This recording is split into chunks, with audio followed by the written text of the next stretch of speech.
মার্চেন্টাইজিং হচ্ছে এমন একটা ডিপার্টমেন্ট যে এই ডিপার্টমেন্ট হচ্ছে পুরো ফ্যাক্টরির অথবা আরএমজি সেক্টরের সকল কিছু নিয়ন্ত্রণ করে এবং মার্চেন্টাইজিংয়ে হচ্ছে আপনি সরাসরি বায়ারের সাথে যোগাযোগ করতে পারছেন এবং অনেক সময় বিদেশেও সফর করা যায়।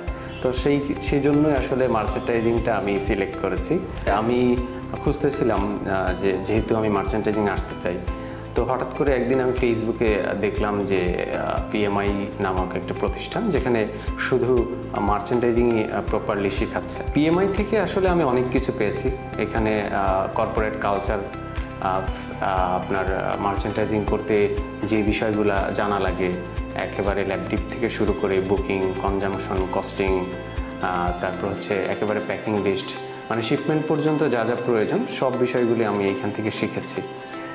আর পিএমআই সম্পর্কে আরেকটা বলবো যে এখানে ভর্তি হওয়ার কারণ হচ্ছে এখানে যারা টিচিং প্রফেশনে আছে, যারা ইনস্ট্রাক্টর, তারা খুবই প্রফেশনাল এবং তারা তাদের কর্মজীবনে 15 থেকে 20 বছর এই ডিপার্টমেন্টেই কাজ করেছে। So that I choose PMI. বর্তমানে হচ্ছে আমি অ্যাসিস্ট্যান্ট মার্চেন্টাইজার হিসেবে আছি।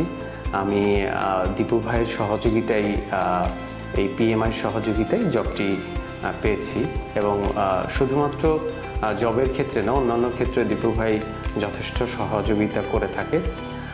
কোনো একটা বিষয় জানার ক্ষেত্রেও সে আমাদের হেল্প করে এবং আমরা ঠিকমতো কাজ করতে পারছি কিনা সেই বিষয়গুলো অনেক ফলো আপ রাখে। মার্চেন্টাইজিং যদি আপনারা শিখতে চান, অ্যাকচুয়াল মার্চেন্টাইজিংটা, তাহলে পিএমআই থেকে শিখতে পারবেন এবং অন্য জায়গা থেকে আমি বলবো যে পিএমআই আমার কাছে বেটার মনে হয়েছে, কারণ মার্চেন্টাইজিং করতে যে বিষয়গুলো লাগে সেই বিষয়গুলো ধরে ধরে পিএমআই শিখিয়েছে।